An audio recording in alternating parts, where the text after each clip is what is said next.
Yo guys, what is up? Let me get in a bit closer. Yo guys, what is up? So I'm here for anime discussion. Actually, I'm here to talk about the similarities between Yu-Gi-Oh and Hikaru no Go.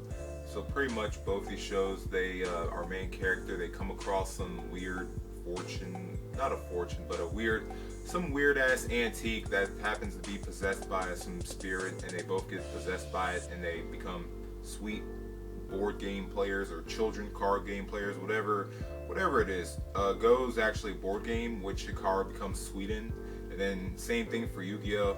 I'm just like, wow, looking back at these shows, these shows like started so freaking similar. I'm like, Yu-Gi-Oh came out first, so I'm giving benefit of the doubt to them. I'm like, yeah, Hikaru no Go, I'm sorry, but these guys might have copied them, yo.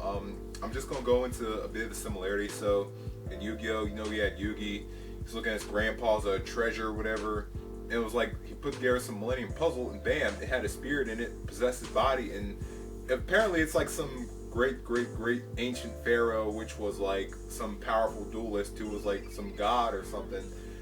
First episode he beats Seto Kaiba, who was like one of the top duelists in the whole world, one of the richest creators of the game. Not creator, but he's one of the richest like players in the whole world of Yu-Gi-Oh!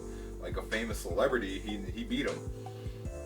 Hikaru no Go, pretty much the same thing. He saw a Go board, he wiped it. It's like, oh, this was the Go board of Fujiwara no Sai, and he was like some badass way back in this time, way back in like the Edo period of Japan.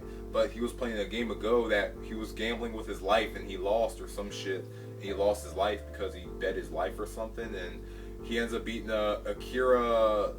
I was right for once. I remember the name Akira, who's like some child prodigy for Go, and everyone's like, what? Akira just lost to some rookie who played his very first game? Oh my god. So I'm like, wow, these shows are so freaking similar, dude. And Yu-Gi-Oh, I think, really took off because the card game, they had more and more product to sell, and while Hikaru no Go is just a game of Go, it's like, similar to chess, where it's like there's nothing you can really add on to the game. There's no really like money you can invest. Just get a board. You pretty much got the whole thing. While Yu-Gi-Oh, they could push out new and new cards, and it did become more extreme during the series. Like there's still Yu-Gi-Oh episodes coming out now. There's still Yu-Gi-Oh cards coming out now.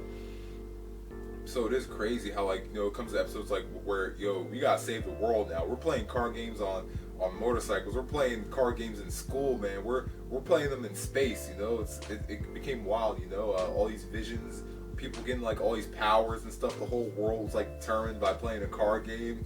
My coworker, he was making fun of it. It was like, I'm gonna send you to hell. I'm not sending you to a graveyard. I'm gonna send you to hell. Pretty much. It was wild, man.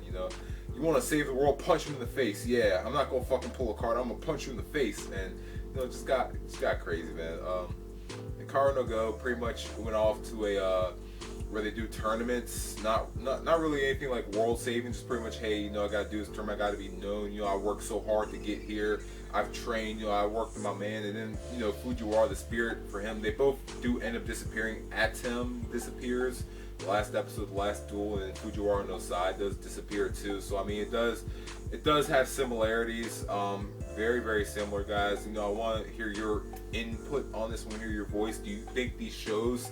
You think they copied from each other? You think they got ideas? What do you think is what's up with these shows, man? Guys, thank you so much for watching, and I'm outie.